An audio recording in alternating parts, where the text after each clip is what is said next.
¿Qué está pasando en el MNR? Porque hace algunos días ha anunciado que posiblemente se baje de la contienda electoral. Estamos esta noche con don Gerardo Rosado, dirigente del Movimiento Nacionalista Revolucionario, allá en Santa Cruz. Don Gerardo, ¿cómo está? Muy buenas noches. ¿Cuál es la situación, del doctor Chi con el MNR? Vamos a escuchar lo que dijo justamente el doctor Chi. Que en realidad son comentarios, no son algo como para ratificarlos ante la pregunta de que Samuel Doria Medina están influenciando, ¿no? A los miembros de MNR, pero yo no lo podría decir que eso es así, simplemente le estoy diciendo lo que he escuchado de esos comentarios. Otra cosa es que ellos ya lo tienen sus reuniones para este 11, estamos en la expectativa, en espera de un feliz acuerdo con ellos que termine una ratificación del MNR con nosotros. Claro, eso me deja opción de que, basado en esas declaraciones de Johnny Torre, está diciendo de que, doctor Chi, usted consiga y está libre de dialogar con otra sigla. Entonces aquí el que me está traicionando, está dando la espalda de MNR, no yo, digamos. Ahora, MNR será una sigla, una institución. Y conmigo, digamos, es una masa de millones de personas bolivianas que representan, basado en esta candidatura y el proyecto que vengo exponiendo, ¿no? A nivel nacional, en parte mediática. Entonces, son temas que no hay que tomar como si fuera un chiste, porque un día le dio la gana de decir otro día, digamos, que va a retirar una sigla. O sea, eso me parece muy irónico, como piensa eliminar su sigla después de haber dado la palabra con nosotros y su gente que son seguidores de MNR que tienen. Algo ha pasado, algo no ha convencido al MNR, a todos sus integrantes. Y escuché por ahí que dijo don Gerardo Rosado de que el doctor Chi carece de formación política. Y imagínate, yo creo que esto sí ha marcado esa decisión de querer abandonar esta contienda. Bueno, y al margen de esto, me parece que también se está convirtiendo esta situación en una característica de los partidos políticos. No es el único caso del MNR que, por un lado, parte de la dirigencia se reúne con un precandidato, dicen sí, vamos juntos, tú vas con la sigla, y luego parte de la otra dirigencia dice no, momento, no sabemos cuál será nuestro precandidato, no sabemos si vamos a ir. Claro ejemplo, lo que ha sucedido también con el PDC, Tufi. Evidentemente, en el caso del MNR, al día siguiente en que el propio Chi Yun-chun con un grupo de dirigentes en Santa Cruz anunciaron esta precandidatura, al día siguiente ya había la duda planteada por el propio Johnny Torres, en sentido de que no habrían aún cerrado la situación, a pesar de haber estado hasta la madrugada, incluso aquí en Santa Cruz. Por eso es que surge este dime y direte, que no es específico del MNR, donde hay aparentemente también división interna, sino se lo ha reflejado en el PDC, se lo ha reflejado en propio ADN y otras siglas que hasta el momento inclusive no tienen un candidato oficial, o hay siglas sin candidato y candidatos sin sigla a solamente 10 días ya del final del cierre de inscripciones. Exactamente. Permítanme, por favor, voy a conversar con don Gerardo Rosado, que es dirigente del MNR en Santa Cruz. ¿Cómo está, don Gerardo? Muy buenas noches. ¿Qué no les ha convencido?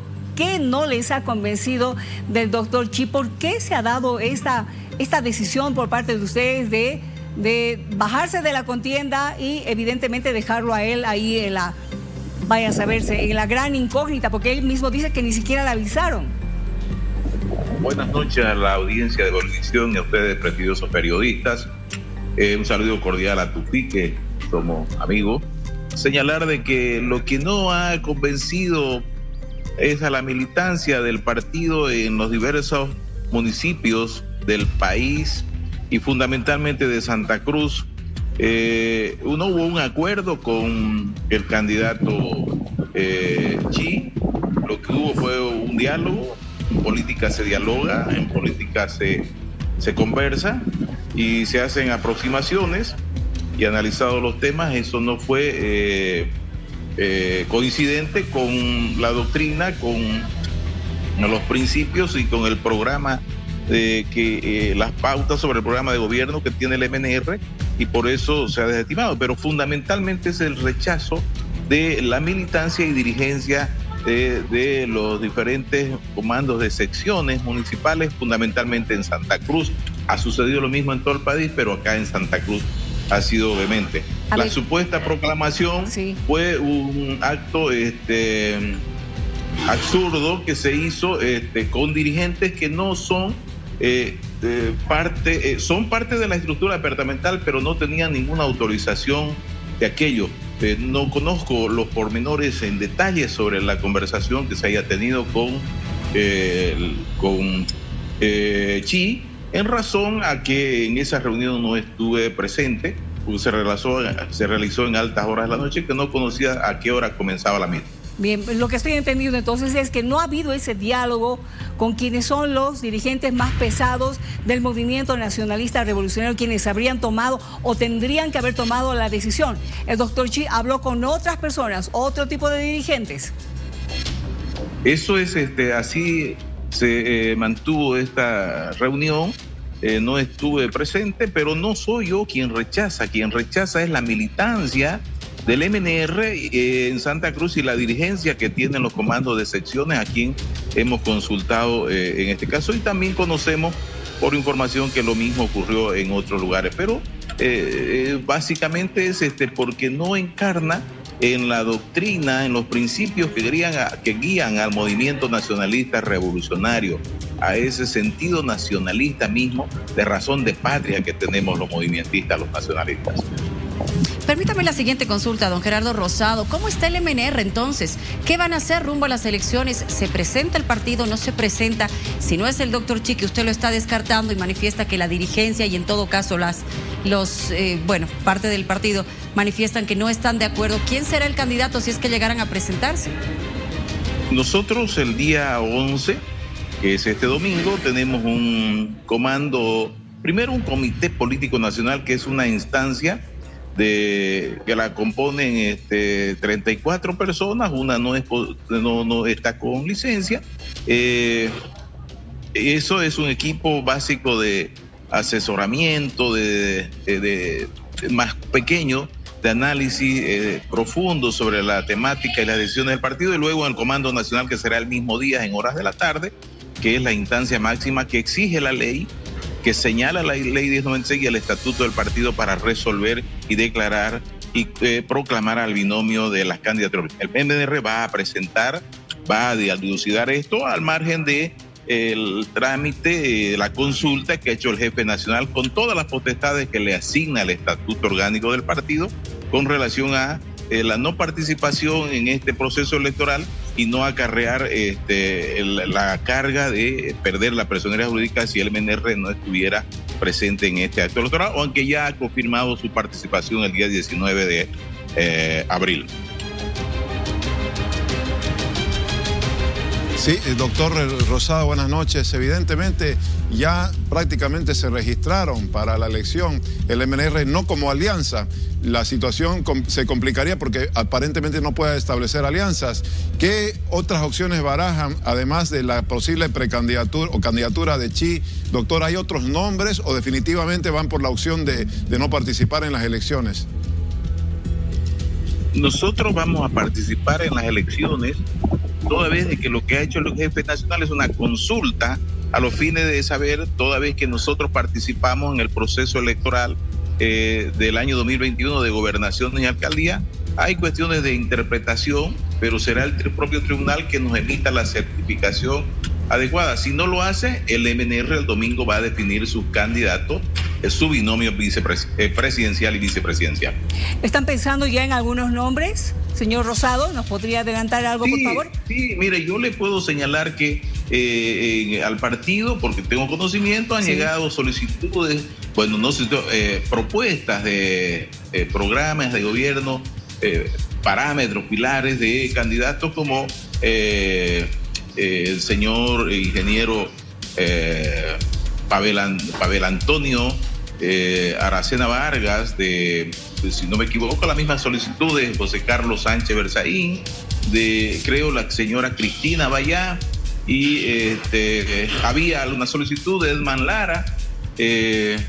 Entonces, esos se considerará, pero básicamente el MNR tiene también sus candidatos, tiene sus militantes respectivos que pueden asumir este mandato que establece el estatuto de participar en el proceso electoral y de nominar a su candidato a presidente y vicepresidente, porque así señalan las normas internas del partido.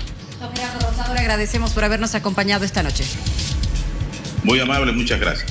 Estaremos pendientes a ver qué determinan luego de esta reunión que tendrán con la dirigencia entonces del MNR a nivel nacional. Entonces no está nada dicho que el doctor Chiva. No está nada dicho con relación a que se bajen de la candidatura, porque es lo que se había dicho hasta hace algunas horas, así es que habrá que esperar. Le voy a dar datos y noticias que de seguro a usted le van a interesar. ¿Qué le parece una vivienda social en La Paz, Cochabamba, en Santa Cruz, en otras regiones del país? Pero nos vamos a enfocar en esas tres de manera específica. Está con nosotros la Agencia Estatal de Vivienda esta noche, el doctor Jorge Ademar Acarap, y nos acompaña jefe de la Unidad de Transparencias y Mantenimiento. Bienvenido. Muy buenas noches, Luciana, muchas gracias. Realmente muy honrados con esta entrevista. El día de hoy estamos muy felices de poder participar para poder un poco comunicar a la población en general de la ejecución de estos tres proyectos, como bien decías, en el eje troncal. Son 6 proyectos muy hermosos. Son urbanizaciones, ¿verdad? En sí tenemos 2 características. Prácticamente en el departamento de Santa Cruz tenemos 3. Una es una urbanización, la denominada el proyecto Papa Francisco. Tenemos multifamiliares, departamentos denominados el proyecto Altos de Cotoca y Patujú. Prácticamente tenemos precios desde los $39,000 y desde también los $17,600 americanos. Estas soluciones habitacionales prácticamente constan de 3 dormitorios, sala, cocina, un dormitorio de lavarropa como tal, áreas comunes, que es lo más importante para el tema de los niños, parques infantiles, para que de alguna forma las familias se sientan en un lugar tranquilos y cómodos, ¿no? Al estilo de vida que se está adquiriendo, ¿cierto?, en Santa Cruz. Cuénteme ahora qué pasa en La Paz y en Cochabamba. Miren, en Cochabamba tenemos el proyecto denominado Villa Tunari. Son viviendas unifamiliares, prácticamente 68 metros cuadrados de construcción. Tienen sala, tienen cocina, de igual manera 3 departamentos, un patio con áreas desde los 234 metros cuadrados, para que también obviamente exista un esparcimiento recreacional para toda la familia. En la ciudad de La Paz, como bien conocen, siempre la ciudad se caracteriza por departamentos multifamiliares. Tenemos 2 proyectos, uno comunidades, el tema del proyecto Pacha y el proyecto Huipala, que prácticamente gozan de todas las características de comodidad, áreas comunes, 2 dormitorios, 3 dormitorios, sala, living, comedor y lo más importante, los precios de carácter social que de alguna u otra forma hacen accesible el poder adquirir estas soluciones habitacionales. Me dirás cómo los adquiero. Eso le iba a preguntar. ¿Puede ser con pago al contado? ¿Puede ser con financiamiento? Tenemos las 2 modalidades. Qué bueno. Pago al contado, prácticamente con este tema de una vez haber referido a estos montos, los hacemos prácticamente rápido porque contamos con toda la documentación. Folio real, debidamente registrados en derechos reales, la documentación técnica ante el gobierno municipal, planos de construcción que hacen la facilidad de poder realizar la transferencia con prontitud. Y el tema de financiamiento bancario, que como Agencia Estatal de Vivienda coadyuvamos con la entidad financiera de su preferencia. Vale decir que de alguna forma nosotros como Agencia Estatal de Vivienda promovemos a través de estas soluciones habitacionales la adquisición, porque obviamente la entidad financiera va a requerir que estos bienes inmuebles entren en garantía. Pero al tener toda esta documentación al día, obviamente existe la seguridad técnica. ¿Cuáles son los requisitos? Miren, hay 2 aspectos muy importantes. Las características que el personal debe tener.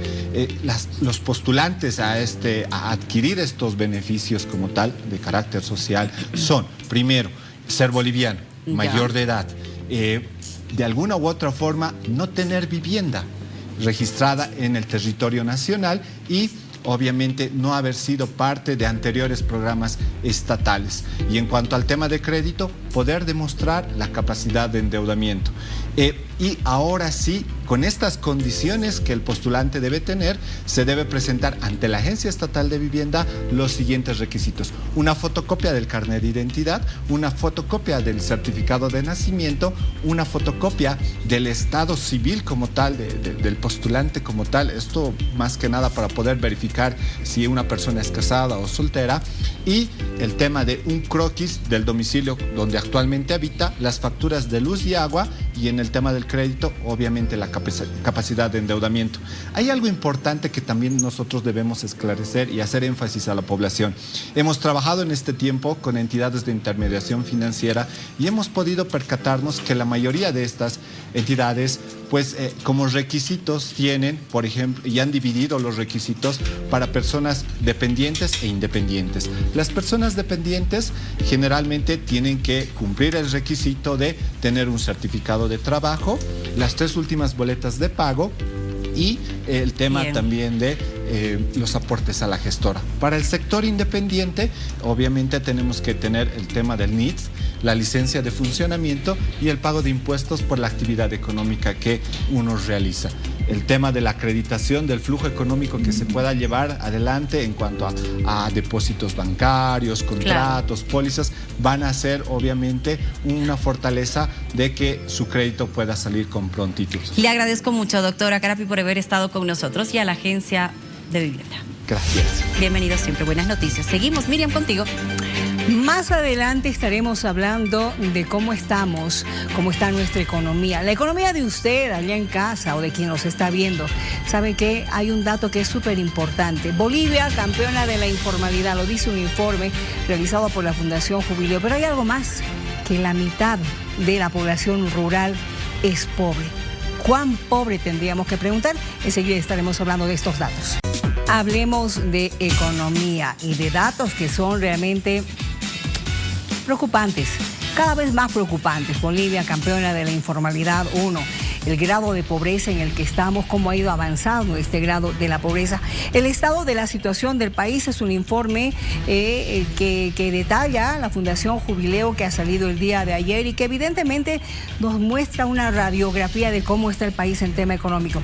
Esta noche estamos con el analista de la Fundación Jubileo, don René Martínez, y también con el analista Javier Flores, para que podamos ir viendo estos datos que ustedes han dado el día de ayer. René, ¿cómo estás? Muy buenas noches.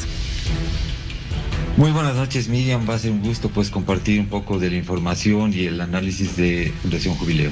A ver, ustedes han dado este dato, que dice, el informe es titulado "Al próximo gobierno le espera afrontar la crisis heredada con medidas de ajustes". Ese es el título de este informe.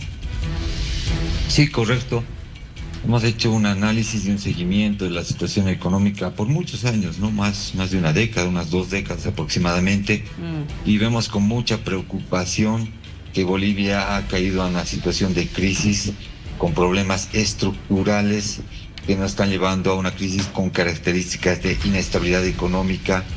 En perspectiva se prevé que sea una crisis de larga duración, profunda, resultado de las políticas económicas adecuadas que prevalecen por muchos años, ¿no? Y esto ya se ha manifestado en términos de lo que es la inflación, en términos de lo que es el crecimiento del PIB y también en términos de lo que es la pobreza. Bien, este tema de la informalidad, que si bien muchos decían, sí, son personas que sí son emprendedores, están tratando de conseguir dinero, pero tampoco aportan. Estarán ganando, sí, como pueden, pero no están aportando. Exactamente, ¿no? Somos el país con una de las tasas de informalidad más altas del mundo, la más alta de la región latinoamericana, y es así que la proporción del empleo informal en el país es de 85%, es muy alta, ¿no? ¿Y qué significa esto? Es gente que trata de buscarse el sustento día a día, que no tiene seguro de salud, que no tiene las prestaciones laborales necesarias, no va a tener jubilación, y depende un poco de cómo están los negocios, la venta, el comercio, etcétera, del día a día, y no tiene una seguridad laboral en adelante ni para él ni para su familia. ¿Podríamos hablar de que son personas que estarían en una determinada situación de vulnerabilidad? No tienen seguro médico, ¿no es cierto? No tienen cómo ahorrar tampoco.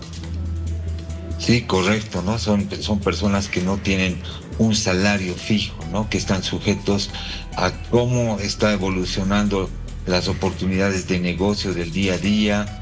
Muchos de ellos son del sector comercio y sabemos que también es un sector muy vulnerable que depende de muchos elementos y entre esos también de la disponibilidad de divisas que tiene el país para las importaciones y demás, que también es algo que está en riesgo de aquí en adelante.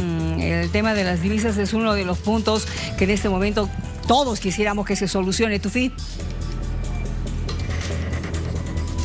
Efectivamente, y la gran pregunta es cómo salir de la informalidad, que parece ser un círculo vicioso que está hace tiempo reinando en el país. ¿Cuál es la salida desde ese punto de vista para incorporar a toda esa población que implica 85% de la economía, población económicamente activa? En todo caso, le pregunto, René. Bueno, estas son políticas que deberían implementarse, que, bueno, no tienen resultado inmediatamente, ¿no? Esto de formalizar la economía es algo que se va construyendo en el largo plazo, ¿no? Y las políticas han sido básicamente inadecuadas al respecto de nuestro país porque no han habido las condiciones para el empresario, para el productor formal, para que se formalice, porque por un lado no hay la seguridad jurídica adecuada, no hay una promoción a las inversiones, las regulaciones tributarias y laborales son muy pesadas y en síntesis también hay elementos de fondo como es el tipo de cambio que no favorece al productor nacional, que le quita competitividad al productor nacional que no puede ni siquiera vender en el mercado interno, menos aún exportar, y la economía boliviana se ha visto inundada de productos de contrabando, productos importados y de contrabando, y es así que no hemos constituido una economía productiva que genere procesos de transformación y un empleo formal. Pues son políticas para el sector productivo, para el empresario nacional. Sí.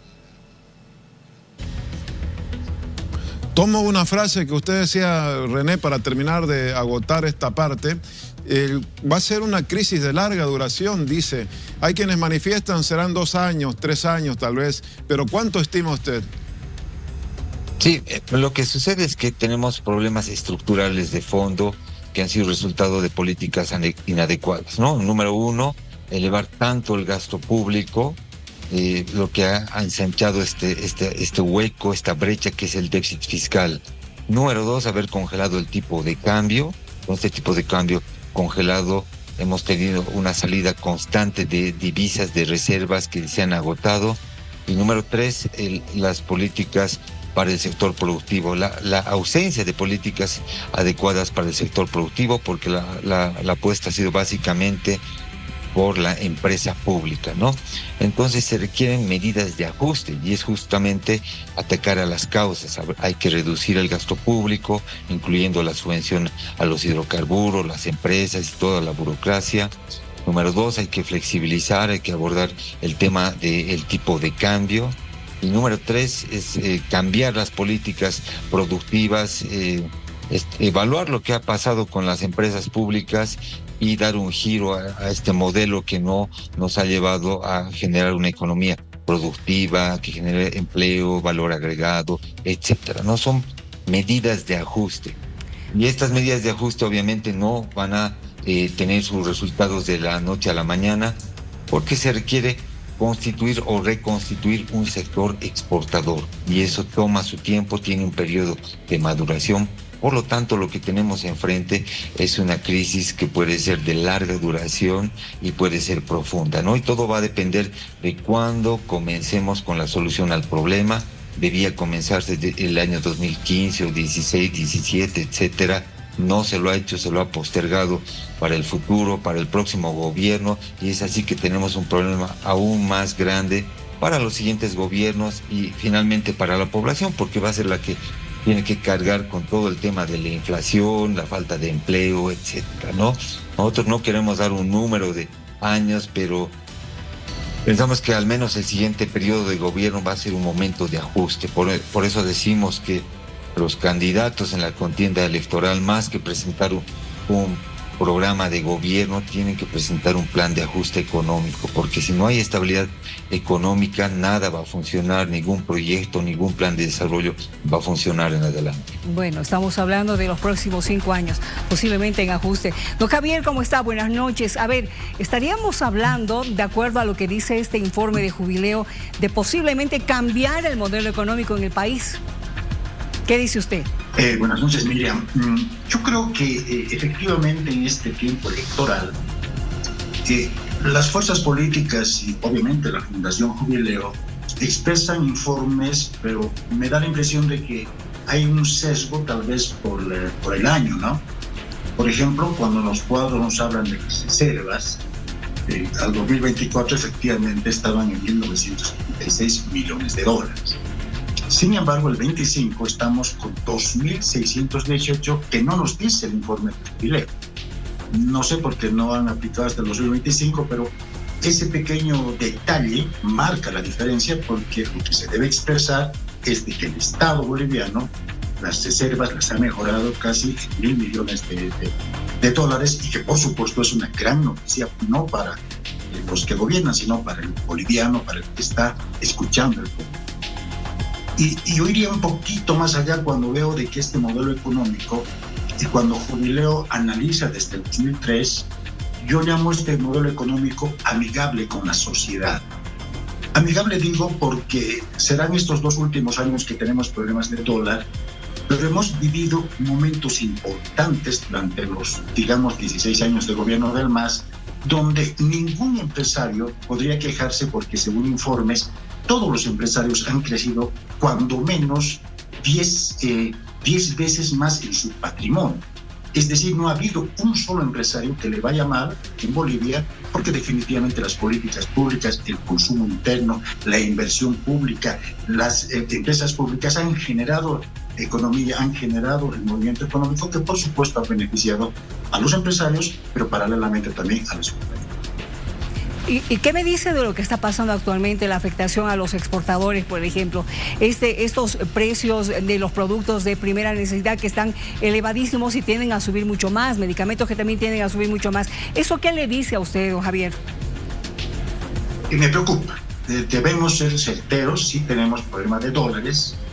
Tenemos problemas de dólares porque no estamos exportando en las cantidades que se exportaban, en este caso, nuestro gas. Pero también hay que señalar que muchas exportaciones que están reflejadas en números no aparecen en la realidad de nuestro país. Habrá que ver dónde algunos, no todos, por supuesto, algunos empresarios no retornan los dólares que los exportan y por supuesto no les envían al país. Sin embargo, es un tema absolutamente preocupante el de los dólares, y por supuesto que se refleja también en la compra de gasolina, que son los 2 temas, yo diría, conflictivos, pero van más allá. No es un problema de la economía, sino más bien 2 temas que hay que regularlos, que hay que mejorarlos, pero que la economía como tal tiene musculatura en el sistema financiero, como podemos ver en nuestro país. Javier, decía René hace unos minutos que se requiere un plan de ajuste más que un plan de gobierno para los próximos años, porque si no se hace este ajuste vamos a vivir una crisis prolongada. ¿Cuál es su lectura en relación a esa afirmación? Yo iría, por ejemplo, a temas que no se hablan, por ejemplo, del PIB, ¿no? El Producto Interno. El 2003, el Producto Interno de Bolivia era aproximadamente de 8.000 millones de dólares. 2003. Nos vamos al 2025, y es un tema que yo digo nunca se habla, tenemos 45.000 millones de dólares. Pero aquí hay un tema que también hay que analizarlo, no profundamente, pero por lo menos hay que explicar a la población. En ese tiempo, el 2003, la cantidad de habitantes era aproximadamente 7 millones de habitantes, ¿no? Y producíamos 8 millones, más o menos, eran 8 millones de nuestro Producto Interno. Ahora tenemos 45.000 millones de Producto Interno y los habitantes han duplicado nada más en cantidad, es decir, el crecimiento vegetativo. ¿Qué nos está mostrando eso? Una política económica positiva, porque el Estado crece su Producto Interno Bruto a 35.000 millones, la cantidad de habitantes crece a 11.000 millones, y nos damos cuenta que definitivamente cuando salva el despilfarro, de que no se hizo nada, ahí está en el producto interno cómo es que Bolivia ahora produce 45.000 cuando antes solo producía 8.000 millones de dólares. Don Javier, muchas gracias por haber estado con nosotros esta noche. Lo mismo a ti, René, por habernos dado un poquito más de información con relación a este informe que publicaron el día de ayer, la Fundación Jubileo, sobre el estado de salud o de situación, en este caso, del país. La mitad de la población rural en Bolivia es pobre y la extrema pobreza también está muy marcada en el área rural. Gracias a ambos. Un gusto, un saludo. Vamos a hablar de la guerra de la basura en Cochabamba, de lo que ha ocurrido hace algunos días en Colcapirua, cuando justamente comunarios de aquel municipio agredieron a funcionarias de la alcaldía de Cochabamba. Las humillaron, les cortaron el cabello. ¿En qué está aquello? ¿Hay alguna denuncia? Vamos a conversar con don Juan José Ayaviri, que es justamente el director de comunicación de la alcaldía de Cochabamba. ¿Cómo está? Buenas noches. ¿Cómo está? Buenas noches, un gusto saludarla. También estamos con la señora Carla Gutiérrez del Centro de Promoción de la Mujer Gregoria Paz. Jessica Velarde, perdón. Jessica, ¿cómo estás? Buenas noches.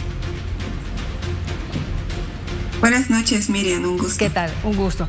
A ver, permíteme, por favor, Juan José, ¿en qué está la situación? ¿Hay ya denuncia? ¿Ya has identificado a los agresores? ¿Cómo está aquel caso?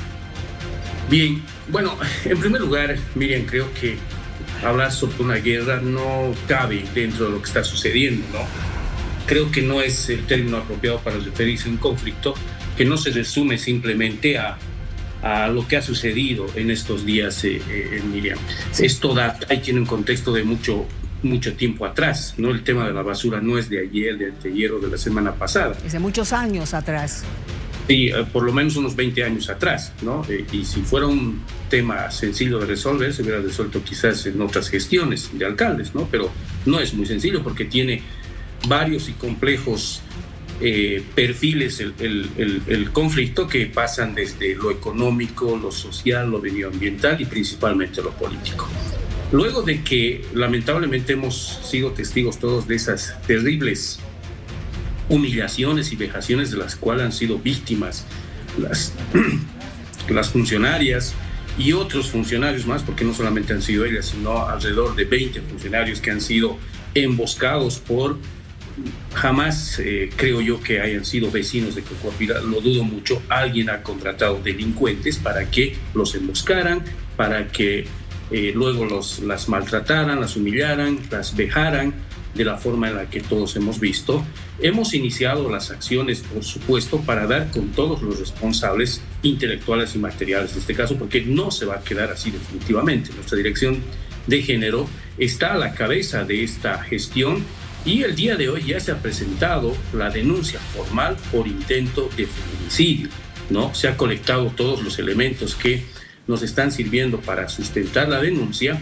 De hecho, el día de ayer han estado las principales víctimas, las 5 mujeres en el IDIF, y con ya la identificación incluso de varias personas que salen en imágenes, hemos hecho hoy la denuncia y en los siguientes días se va a ampliar además para otras personas que también están siendo ya identificadas en esta primera parte de este asunto, que a nosotros, por supuesto, nos preocupa muchísimo. Muy bien, ya han sido identificados entonces los agresores. A ver, Jessica, tú como integrante de la Ciberwarmis, ¿cómo ves esta figura? ¿Qué se debería hacer? Bueno, primero habría que visibilizar un poco el grado de responsabilidad de los diferentes factores. Creo que es bien importante entender que esta agresión no solamente es una responsabilidad de las personas que han cometido este hecho, sino también de las autoridades que han generado esta situación de exposición a violencia de funcionarias públicas, ¿no? Entendiendo que las funcionarias públicas no tenían un grado de responsabilidad o un grado de nivel de resolución del conflicto, sin embargo estaban ahí, y también poder ver qué garantías te da el gobierno municipal para una acción de no repetición, para que no vuelvan a exponer a servidoras públicas a semejante situación de violencia. Claro que exigimos que exista una sanción a los autores de este hecho, independientemente si fueron contratados o no. El hecho se ha dado en el marco de una relación laboral donde las funcionarias públicas en su misma declaración señalan que efectivamente les han solicitado asistir a este tipo de actividades, ¿no? Que nos muestra también un grado de vulnerabilidad. Jessica, qué gusto saludarte. Jessica, qué gusto saludarte, Luciana. Yo creo que tenemos que analizar también la intolerancia que se está generando dentro de la misma sociedad. Han sido 8 funcionarios, de los 8, 5 mujeres, pero con un tipo de agresiones que ya me parece sobrepasan cualquier lógica. Mira, estas imágenes son muy elocuentes. Los lastimaron, los maniataron, hasta les cortaron el cabello a las mujeres. ¿Qué está pasando con la misma sociedad? Porque dentro de este grupo de personas que han perpetrado esta agresión, Jessica, también hay mujeres. Bueno, en ese marco tenemos que entender lo siguiente. Este no es un hecho aislado, no es la primera vez que ocurren este tipo de violencias en manifestaciones. No es que de pronto no sabíamos que podía pasar esto. Esto no es una excusa que se pueda admitir. Segundo, vemos que en el caso de las mujeres se instrumentaliza el cuerpo de las mujeres porque no solamente te voy a agredir, sino también voy a generar un tipo de violencia simbólica de amedrentamiento. El cortar el cabello a las mujeres, el exponer el cuerpo de las mujeres, ha sido una estrategia que ha sido utilizada una y otra vez en conflictos sociales, entre comillas. La tortura, la violencia, bajo ningún paraguas, bajo ningún motivo puede ser considerada como protesta. La protesta social tiene otra finalidad, tiene otras formas como tal. Sin embargo, vemos cómo se instrumentaliza el cuerpo sobre pretexto de un conflicto o por un desacuerdo con un gobierno local que puede que estés de acuerdo o no con las políticas. Sin embargo, vemos cómo se utiliza el cuerpo de las mujeres para mandar un mensaje, ¿no? Yo tengo el poder sobre alguien, ¿no? Y esto hace, por ejemplo, que veamos que las hacen caminar descalzas, les quitan la ropa, lo que no pasa con los hombres. O sea, los hombres también están en el conflicto, pero a ellos no les han quitado la ropa, ellos no han sufrido de manoseos y tampoco les han cortado el cabello porque, como les vuelvo a decir, el cuerpo de las mujeres en este caso ha sido instrumentalizado para mandar un mensaje claro. Yo tengo el poder sobre alguien, ¿no? Entonces creo que también es bien importante entender, y por eso volvemos a insistir con el tema de qué garantías tenemos de que no exista la repetición de estos actos, porque no es un hecho aislado, no es la primera vez que pasa en una manifestación que se utiliza el cuerpo de las mujeres para mandar este tipo de mensajes. Ojalá no vuelva a ocurrir. Jessica, muchas gracias por habernos acompañado esta noche. Lo mismo al director Juan José, a Yadiri. Miriam, dígame. Miriam, pero una puntualización, ¿no? Aquí, lamentablemente, es muy peligroso hacer aseveraciones cuando no se conoce el contexto, ¿no? Y esto quiero marcarlo claramente. En primer lugar, a estas funcionarias no se les ha mandado a pelear, no se les ha mandado a un conflicto. Donde se estaba desarrollando el conflicto era muy alejado de donde estaban trabajando estas funcionarias. Estas y los demás funcionarios estaban cumpliendo una labor logística, porque por donde estaba desarrollándose el conflicto no podían pasar muchos carros basureros. Así es que hemos definido una ruta por la jurisdicción de Cochabamba muy lejos de este sector. Lo que pasa es que las personas que estaban en conflicto al otro lado de la ciudad han invadido jurisdicción de Cochabamba, y eso lo vamos a demostrar en el proceso, y han secuestrado a nuestros trabajadores y a nuestras trabajadoras. No las hemos mandado a una guerra, no las hemos mandado a pelear, las hemos mandado a trabajar como corresponde porque estaban en la función de guiar junto con otros 30 trabajadores que estaban relevando un turno en ese momento para guiar a los vehículos que estaban dirigiendo a la celda de emergencia que teníamos nosotros en el límite tripartito entre Quillacollo, Colcapiro y Cochabamba, ¿no? Es muy peligroso suponer o presuponer que nosotros como alcaldía hemos enviado como carne de cañón, como habían dicho, equivocadamente, y en las investigaciones lo vamos a demostrar. Eso quiero que quede bien claro, miren. Muy bien, le agradezco mucho por la declaración. Yo también quiero preguntar esto. Yo me quedo con las declaraciones de las víctimas. Las víctimas han sido muy claras, enfáticas en relación a los hechos. Y segundo, nadie ha mencionado ninguna guerra, se ha mencionado un conflicto social donde funcionarias municipales que no tenían la función de resolver el conflicto han sido retenidas y sujetas a situaciones de violencia. Bueno, yo voy a cerrar acá, por favor. Sí hay algo que es muy claro. Hay una violencia exacerbada, hay una intolerancia de todos los sectores, también es claro. Y también la paciencia de los cochabambinos, que se ha terminado con el tema de la basura. Creo que estamos claros hasta ahí. Muchas gracias a ambos por haber estado con nosotros esta noche. Es una temática que esperemos no se vuelva a repetir en este tema, especialmente de la violencia.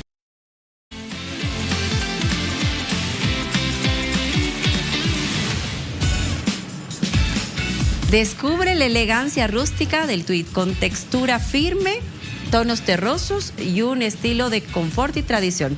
La nueva colección Otoño-Invierno 2025 de Almanza ya se encuentra disponible en todas nuestras sucursales a nivel nacional. Almanza, confort, tradición y estilo que marcan la diferencia. Llegamos al final, Miriam. Vámonos. Programa muy movido el Se jueves. anticipa un fin de semana, bueno, del viernes al sábado, frente frío nuevo que va a ingresar por el sur del país. Así que Tarija, prepárense. Va a afectar a todo el país. A todo el país, evidentemente en La Paz ya lo hemos sentido, Miriam. Hoy nuevamente hemos tenido una lluviecita. Centro y zona sur.